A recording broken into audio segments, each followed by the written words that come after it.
अस्सलाम वालेकुम स्टूडेंट्स। आज हम डिस्कस करेंगे आपका जो प्रोसीजर का यूरिनरी ट्रैक का बिल्कुल लास्ट टॉपिक है विच इज़ रेट्रोग्रेड पाइलोयूरेट्रोग्राफी। ठीक है, तो रेट्रो का मतलब जो होता है ना हमारे पास रेट्रो का मतलब होता है मूविंग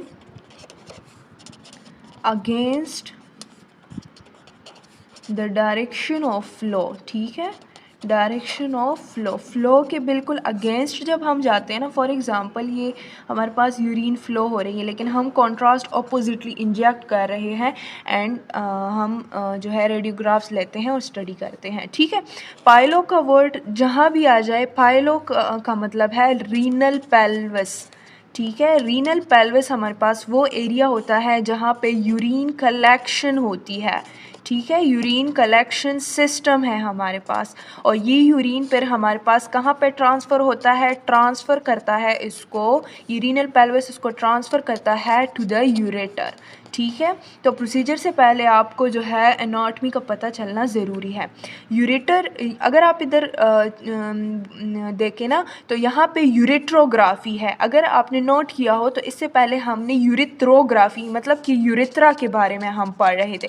यूरिथ्रा इज़ बिल्कुल जो हमारे पास लास्ट पार्ट होता है या lower part of the urinary system है, जबकि यूरेटर वो जो है हमारे पास किडनी से जो हमारे पास यूरिन को जो है वो ड्रॉप करता है या ड्रेन करता है टू द ब्लैडर, उसको हम क्या कहते हैं, यूरेटर्स कहते हैं। ठीक है, तो इसका मतलब है हमारे पास यूरेटर की हम स्टडी करते हैं प्लस रीनल पेल्विस की करते हैं थ्रू कॉन्ट्रास्ट मीडिया। ग्राफी का मतलब है विजुअलाइजेशन थ्रू कॉन्ट्रास्ट मीडिया। ठीक है, इसमें आपने 2-3 इंपॉर्टेंट बातें याद रखनी हैं। हम इसमें कॉन्ट्रास्ट इंजेक्ट करते हैं।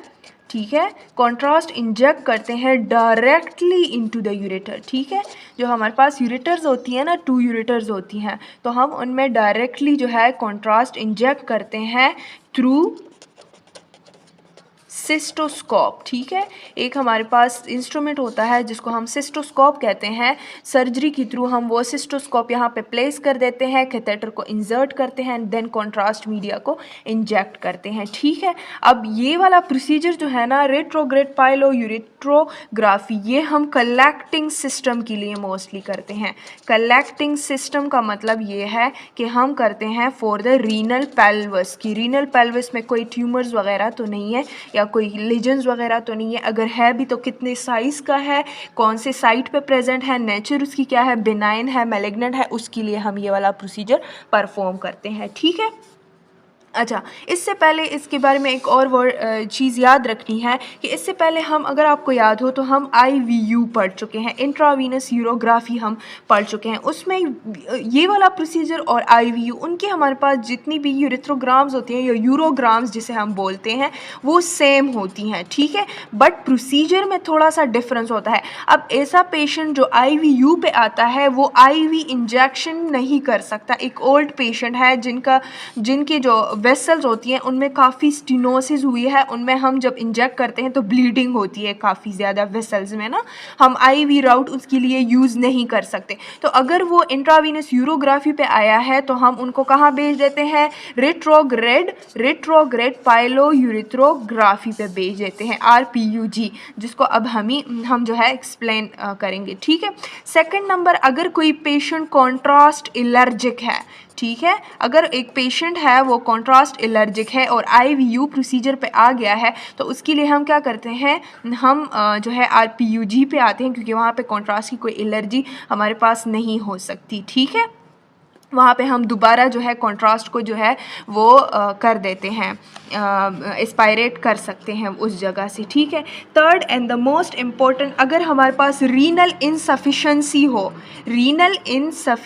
हो मतलब कि हमारे पास जो है रीनल जो हमारे पास किडनीज है वो सही से काम नहीं करे, मोस्टली ये डायबिटिक पेशेंट में होता है। ठीक है, डायबिटिक पेशेंट में रीनल इनसफिशेंसी का क्या मतलब है, या तो GFR बहुत कम है या क्रिएटिनिन, मैंने बताया बताया था इनकी वैल्यूज़ वो बहुत ज़्यादा है, ठीक है। क्रिएटिनिन की वैल्यूज़ मोस्टली डायबिटिक पेशेंट में ये कंडीशंस होती हैं, तो उन कंडीशंस में फिर हम IVU पे नहीं आ सकते, उनके लिए हम फिर रेट्रोग्रेड पाइलोयूरेथ्रोग्राफी जो है वो परफॉर्म करते हैं, ठीक है।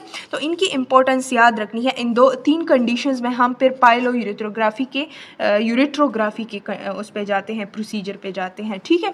इंपॉर्टेंट इंडिकेशंस, ठीक है। इंडिकेशंस के बारे में पहले भी वर्डिंग में इन चीज़ों के बारे में बता चुकी हूँ। इंडिकेशंस में आपने क्या करना है, अगर फर्स्ट ऑफ ऑल अगर आपके पास एक IVU का पेशेंट है, IVU मीन के इंट्रावीनस यूरोग्राफी पे आया हुआ है और उसका डॉक्टर ने चेक करना है रीनल पेल्विस के रीजन को, ठीक है, लेकिन वो परफॉर्म नहीं कर सकता और या उनकी जो डिटेल है ना, डिटेल वो अनसेटिस्फैक्ट्री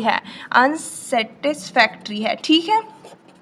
तो उसके लिए फिर हम क्या करते हैं, RPUG पे आते हैं, ठीक है। RPUG के उस पे आते हैं, हम फिर IVU जो है वो परफॉर्म नहीं करते, ठीक है। सेकंड नंबर, अगर आपके पास हीमोचूरिया है बट इट्स अनएक्सप्लेन्ड, ठीक है। अनएक्सप्लेन्ड का क्या मतलब है, मींस कि कोई काज जो है मालूम नहीं है कि क्या है, इन्फेक्शन इन्फ्लेमेशन है या कोई लेजन वगैरह है, ट्यूमर है, तो उसके लिए हम क्या करते हैं, जो है रेट्रोग्रेड पाइलोयूरेथ्रोग्राफी पे जाते हैं, ठीक है। अगर हमारे पास लेजन्स है, ट्यूमर्स है, ठीक है, तो उसको हम चेक करते हैं इन रीनल पेल्विस, ठीक है। रीनल पेल्विस के एरिया पे हम इसको चेक करते हैं, बट इसके बारे में ये बात याद रखें कि इनकी हम नेचर एंड साइट को मालूम करते हैं। नेचर प्लस साइट मीन कि यहाँ कहाँ पे ये लेजन वगैरह हमारे पास प्रेजेंट है, ठीक है। फोर्थ नंबर इंपॉर्टेंट इंडिकेशन मैंने ये सारी बता दी कि अगर कोई IVU पे नहीं आ सकता, IVU पे कौन नहीं आ सकता, कॉन्ट्रास्ट एलर्जिक पेशेंट, ठीक है। Contrast allergic patient plus renal insufficiency का अगर आपके पास पेशेंट हो, ठीक है, प्लस अगर आपके पास जो है IV इंजेक्शन परफॉर्म नहीं कर सकता, IV इंजेक्शन परफॉर्म नहीं कर सकता, तो ये 3 भी इम्पोर्टेंट इंडिकेशन है। फिर हम RPUG के प्रोसीजर पे आते हैं, रेट्रोग्रेड पाइलोयूरेथ्रोग्राफी, ठीक है। यूरेथ्रोग्राफी की प्रोसीजर पे हम आते हैं, ठीक है। कॉन्ट्रा इंडिकेशन में एक बात याद रखनी है कि इन्फेक्शन के केस में हम यूज़ नहीं कर सकते, कॉन्ट्रा इंडिकेटेड है, मोस्ट इंपॉर्टेंट ये चीज़ याद रखनी है। इन्फेक्शन में हम ये वाला प्रोसीजर परफॉर्म नहीं कर सकते, ठीक है। उसके बाद अगर हम कॉन्ट्रास्ट मीडिया की बात करें तो कॉन्ट्रास्ट मीडिया से कोई एलर्जी वगैरह है नहीं पेशेंट को, तो हम HOCM प्लस LOCM बहुत यूज़ कर सकते हैं, ठीक है। पेशेंट प्रेपरेशन पे अगर आप आ जाए, पेशेंट प्रेपरेशन, तो पेशेंट प्रेपरेशन में एक चीज़ याद रखनी है कि पेशेंट को एम्प्टी ब्लैडर लेके आना है, ठीक है। एम्प्टी ब्लैडर प्लस पेशेंट का कंसर्न फॉर्म लेना है, ठीक है। कंसर्न फॉर्म लेना है कि आपके साथ जो है ये होगा, आपको 2 डिपार्टमेंट में लेके जाएगा, एक आपका OT होगा, operation theatre plus x ray department होगा, उसके साथ OT में सर्जरी परफॉर्म होगी, थोड़ी सी छोटी सी मिनी सर्जरी होती है, और एक्सरे में आपके पास जो है एक्सरेज का प्रोसीजर जो है वो परफॉर्म, इमेजेस आपकी ली जाएंगी और एक्सरे प्रोसीजर परफॉर्म किया जाएगा, ठीक है। उसके बाद पेशेंट जो आपके पास है प्रिलिमिनरी इमेजेस में आप क्या करते हो, प्रिलिमिनरी इमेजेस में आप सुपाइन AP वीव्स लेते हो, ठीक है। ये मैंने बता दिया कि ये हम पैथोलॉजी के इन्हांसमेंट के लिए या हम करते हैं कि बिफोर द कॉन्ट्रास्ट इंजेक्शन हमारे पास पैथोलॉजी किस तरह नज़र आ रही है और बाद में किस तरह नज़र आती है, ठीक है, उसके लिए हम यूज़ करते हैं। प्लस हम एनाटमी की कवरेज को जो है चेक करते हैं कि इतने सारे एरिया में फुल एनाटमी आई हुई है या नहीं आई हुई, ठीक है। फिर हम टेक्निक पे आते हैं, मोस्ट इंपॉर्टेंट आपने टेक्निक याद रखना है। टेक्निक में क्या करना है, पेशेंट को पहले जो है ना, पेशेंट को OT डिपार्टमेंट में ऑपरेशन थिएटर, ठीक है, ऑपरेशन थिएटर जहाँ पे क्या होता है, जहाँ पे जो है सर्जन होता है, ठीक है। सर्जन क्या करता है, सर्जन कैथेटर को प्लेस करता है। अब कैथेटर किस तरह डायरेक्टली प्लेस करेगा, उसके लिए हमें सिस्टोस्कोप चाहिए, ठीक है, सिस्टोस्कोप चाहिए। फॉर एग्जांपल अगर मैं कहूँ या आप किडनीज़ का एरिया है, यहाँ पे यूरेटर्स होती हैं, ठीक है, यूरेटर्स आई हुई होती हैं और यहाँ पे उन्होंने जो है ब्लैडर तक आई हुई हैं। अब यहाँ पे इन्होंने क्या करना है, जो कैथेटर होता है इंजेक्ट करना है, जो है कॉन्ट्रास्ट को इंजेक्ट करना है थ्रू कैथेटर। यहाँ पे ये लोग क्या करते हैं, सिस्टोस्कोप लगाते हैं, ठीक है। सिस्टोस्कोप के ज़रिए क्या करते हैं, सिर्फ इन्वेजन करते हैं और कैथेटर को जो है प्लेस करते हैं, ठीक है। उसके बाद पेशेंट को जो है ना लाया जाता है टू द एक्सरे डिपार्टमेंट, ठीक है। एक्सरे डिपार्टमेंट में पेशेंट को लाया जाता है। एक्सरे डिपार्टमेंट में प्रॉपर स्टेप्स होती हैं, ठीक है। फर्स्ट स्टेप में टेक्नोलॉजिस्ट क्या करेगा, फर्स्ट स्टेप में यूरिन को हम एस्पायरेट, अब ये वाली चीज़ें लग गई हैं, ठीक है। मिनिमल इन्वेसिव प्रोसीजर हो गया है सर्जरी के उसमें ओटी में, ठीक है। अब यूरिन एस्पायरेशन इसी के दौरान होगा। यूरिन एस्पायरेशन हम करते हैं ताकि कोई कॉन्ट्रास्ट उसके साथ मिक्स ना हो, तो फिर हमारे पास डायग्नोसिस ठीक से नहीं होती, ठीक है। स्टेप 2 में हम क्या करते हैं, कॉन्ट्रास्ट को इंजेक्ट करते हैं, कॉन्ट्रास्ट इंजेक्ट करते हैं, ठीक है।